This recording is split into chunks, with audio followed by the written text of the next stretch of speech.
Assalaamu calaykum. Kulan wacan oo wanaagsan. Maanta waxaynu ka hadlaynaa dawada loo yaqaano loperamide hydrochloride. Dawadan ayaa sidoo kale waxay ku timaadaa magacyo ay ka mid yihiin Imodium oo ah kambaniyada markaa ama shirkadaha soo saara. Dawadan ayaa sidoo kale waxaa loo isticmaalaa in lagu daweeyo shubanka faraha badan leh ee markaa qofku uu dareemayo.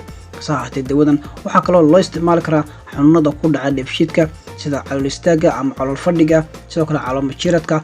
Saxaatay dawadan waxaa ka reeban oo aan loo qori karin qof markaa dhicaan lagu arko saxaradiisa. waxaa kaloo aan loo qori karin qof markaa saxaradiisa lagu arko dhiig, iyo sidoo kale dadka markaa lagu arko xumadaha markaa heerkooda aad u sareeyo, taas oo aan la garanaynin markaa waxa keenaya. dawadan waxa ay jirka kaga baxdaa muddo u dhaxaysa 9 saacadood ilaa 14 saacadood. taasi waxay ka dhigan tahay in qofku markaa dawada hore waxba u tari weydo oo mid kala qaadan karo maadaama ay ka soo wareegtay inta u dhaxaysa 9 saacadood ilaa 14 saacadood. dawadan waxaa lagu burburiyaa xubin muhiim u ah jirka oo ah beerka.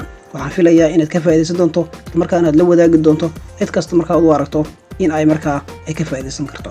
waad ku mahadsan tahay booqashadaada.